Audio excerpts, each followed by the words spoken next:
Guarantee guarantee guarantee. ಇದು guarantee news, ಸುದ್ದಿ ಖಚಿತ, ನ್ಯಾಯ ನಿಶ್ಚಿತ. ನಮಸ್ಕಾರ ವೀಕ್ಷಕರೇ, ನಾನು Akhilesh ದಬ್ಬೆಕಟ್ಟೆ.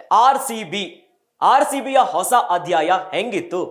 May 18 RCB versus CSK match ನೋಡಿ ನಾವಂತೂ ನಮ್ಮ ಬೆಂಗಳೂರು ತಂಡ ಹೆಂಗಾಡಿದ್ರು, ಹೊಡೆದ್ರು ಹೆಂಗು ಹೊಡೆದ್ರು ಅಂತ ಗೊತ್ತೇ ಇದೆ. ಇನ್ನು ಆ ಮ್ಯಾಚ್ ನೋಡಿದ್ಮೇಲೆ ಆರ್ಸಿಬಿಯ ಹೊಸ ಅಧ್ಯಾಯದ ಮೇಲೆ ಆ ಫೀಲೇ ಬೇರೆ.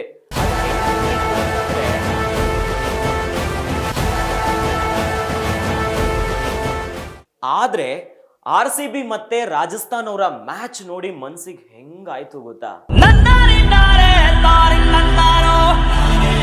ಹಿಂಗ ಅನ್ಸ್ತು. ಯಾಕಂತಂದ್ರೆ ಆರ್ಸಿಬಿಯ ಈ ವರ್ಷದ ಮ್ಯಾಚ್ ಹಂಗಿತ್ತು.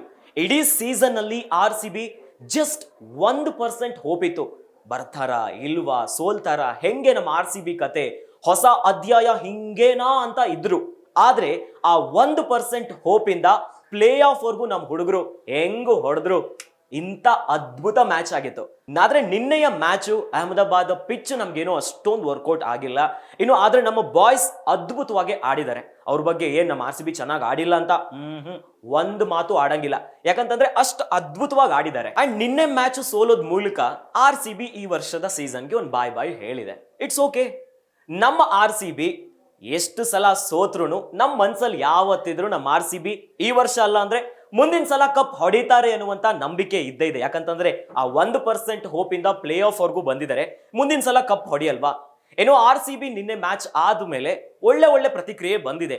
ನಮ್ಮ ಹೆಮ್ಮೆಯ ABD ಅಂತೂ ಸೋಷಿಯಲ್ ಮೀಡಿಯಾದಲ್ಲಿ ನಮ್ಮ ಟೀಮ್ ಅದ್ಭುತವಾಗಿ ಆಡಿದೆ, ಮುಂದಿನ ಸಲ ಕಪ್ ಗೆಲ್ತಾರೆ ಅನ್ನೋಂತ ಒಂದು ಹೋಪ್ ಅನ್ನ ಕೊಟ್ಟಿದ್ರು. ಅದ್ರ ಜೊತೆಯಲ್ಲಿ ಅನೇಕ ಕಡೆಯಿಂದ ಬೇರೆ ಕ್ಯಾಪ್ಟನ್ಸ್ಗಳು, ಬೇರೆ ನಮ್ಮ ಅಭಿಮಾನಿಗಳಂತೂ ಎಸ್ಪೆಷಲಿ ಈ ಸಲ ಸೋತ್ರ ಪರವಾಗಿಲ್ಲ. ಯಾಕಂತಂದ್ರೆ ನಮ್ಮ ಆರ್ಸಿಬಿ ಅಭಿಮಾನಿಗಳ ಹೃದಯ ಇದೆಯಲ್ಲ, ಅದೊಂಥರ ಕಲ್ಲು, ಈ ಕಿಡ್ನಿ ಸ್ಟೋನ್ಗಿಂತ ಸ್ಟ್ರಾಂಗ್ ಆಗಿರುತ್ತೆ. ಯಾಕಂತಂದ್ರೆ ಅಷ್ಟು ಸ್ಟ್ರಾಂಗ್ ಆಗಿ ನಾವು ಸಪೋರ್ಟ್ ಮಾಡ್ತೀವಿ. ಆದ್ರೆ ನಮ್ಮ ಆರ್ಸಿಬಿಯನ್ನ ಒಂದಿಷ್ಟು ಜನ ಟ್ರೋಲ್ ಮಾಡ್ತಿದ್ದಾರೆ. ಆದ್ರೆ ನಿನ್ನೆ ಮ್ಯಾಚು ಆರ್ಸಿಬಿ ಯಾವಾಗ ಸೋಲ್ತು, ರಾಜಸ್ಥಾನದವರು ಓಕೆ ಗೆದ್ವಿ ಅನ್ನೋ ಒಂದು ಖುಷಿಲಿದ್ರು. ಆದರೆ ನಾವು ಮೇ 18 ಯಾರಿಗೆ ಸರಿಯಾಗಿ ನೀರು ಕುಡಿಸಿದ್ವಿ ಅಲ್ಲ, CSK ಅವರಪ್ಪ ನಮ್ಮ ಆರ್ಸಿಬಿಯನ್ನ ಟ್ರೋಲ್ ಮಾಡಕ್ ಶುರು ಮಾಡ್ಬಿಟ್ಟಿದ್ದಾರೆ. ಏನಂತ? ಆರ್ಸಿಬಿ ಕಪ್ ಅಂತೂ ಇಲ್ಲ, ಬಕೆಟ್ ನಿಮಗೆ, ಆರ್ಸಿಬಿಗೆ ಹಿಂಗೆ ಆಗಬೇಕು, ಮುಂದಿನ ವರ್ಷನೂ ಇದನ್ನೇ ಹೇಳ್ಕೊಂಡು ಕಳಿತೀರಾ, ನಿಮ್ಮ ಆರ್ಸಿಬಿ ಫ್ಯಾನ್ಸ್ ಹಂಗೆ ಹಿಂಗೆ ಅಂತ ಸೋಷಿಯಲ್ ಮೀಡಿಯಾದಲ್ಲಂತೂ ಸಿಕ್ಕಾಪಟ್ಟೆ ಆರ್ಸಿಬಿಯನ್ನ ಕಾಲೆಳಿಲಿಕ್ಕೆ ಶುರು ಮಾಡಿದ್ದಾರೆ. ಅಷ್ಟೇ ಅಲ್ಲ, ನಮ್ಮ ಹೆಮ್ಮೆಯ ಆಟಗಾರರ ಬಗ್ಗೆನೂ ಕೂಡ ಬೇಕಾಬಿಟ್ಟಿಯಾಗಿ ಟ್ರೋಲ್ ಮಾಡ್ತಿದ್ದಾರೆ.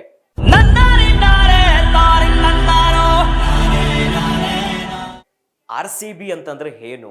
ಆರ್ಸಿಬಿ ಅದೆಷ್ಟು ಸಲ ಸೋತ್ರು ಗೆದ್ದೇ ಗೆಲ್ತಾರಿ ಅಂತ ಹೋಪಲ್ಲಿ ನಾವು ಅಭಿಮಾನಿಗಳು ಇದ್ದೀವಿ. ಆದರೆ ಈ ಟ್ರೋಲ್ ಮಾಡ್ತಿದ್ದೀರಲ್ಲ CSK ಮಹಾಪುರುಷರೇ, ನಿಮಗೆ ಎಚ್ಚರಿಕೆಯನ್ನ ಕೊಡೋದು ಏನ್ ಕೇಳಿದ್ರೆ, ಟ್ರೋಲ್ ಮಾಡಿ ಓಕೆ, ಗೆದ್ದಾಗ ಪಾಪ ನೀವು ಸ್ವಲ್ಪ ಖುಷಿಯನ್ನ ಹಂಚ್ಕೋಬೇಕಲ್ಲ ನಿಮ್ಮ ಸಣ್ಣ ಬುದ್ಧಿಯಿಂದ ಮಾಡಿ. ಆದ್ರೆ ಯಾವುದೇ ಒಬ್ಬ ಆಟಗಾರರನ್ನ ಪರ್ಸನಲ್ ಅಟ್ಯಾಕ್ ಮಾಡುವಂಥದ್ದು ತಪ್ಪು. ಆತನ ವೈಯಕ್ತಿಕ ತೇಜೋವಧೆ ಮಾಡುವಂಥದ್ದು, ಅವ್ರನ್ನ ಕೆಟ್ಟದಾಗಿ ಬಿಂಬಿಸುವಂಥದ್ದು, ಈ ರೀತಿಯಾಗಿ ಟ್ರೋಲ್ ಮಾಡ್ತೀರಂತಂದ್ರೆ ಎಚ್ಚರ. ಇದ್ರ ಜೊತೆಯಲ್ಲಿ ದಿನೇಶ್ ಕಾರ್ತಿಕ್ ಕೂಡ ಈ ಬಾರಿ ವಿದಾಯವನ್ನ ಹೇಳ್ತಿದ್ದಾರೆ. IPL ಸೀಸನ್ಗಳಿಗೆ ಬಾಯ್ ಅನ್ನ ಹೇಳಿ ಹೊರಗಡೆ ಹೋಗ್ತಿದ್ದಾರೆ. ಬಹಳ ಬೇಜಾರಾಗ್ತಾ ಇದೆ. ಇವೆಲ್ಲದರ ನಡುವೆ CSK ಕಳೆದ ವಾರನೇ ಮನೆಗೆ ಹೋಯ್ತು. ಸುಮ್ಮನೆ ತೆಪ್ಪು ಕೂತ್ಕೊಳ್ಳೋದು ಬಿಟ್ಟು ಆರ್ಸಿಬಿ ಸೋಲ್ತು ಅಂತ ಇಷ್ಟೆಲ್ಲ ಹಿಗ್ತಿರಲ್ಲ. ನಮ್ಮ ಆರ್ಸಿಬಿ, ನಮ್ಮ ಹೆಮ್ಮೆಯ ಆರ್ಸಿಬಿ ಮತ್ತೆ ಮುಂದಿನ ಸಲ ಕಪ್ ಹೊಡೆಯೋದಂತೂ ಫಿಕ್ಸ್ ಆಗಿಬಿಟ್ಟಿದೆ.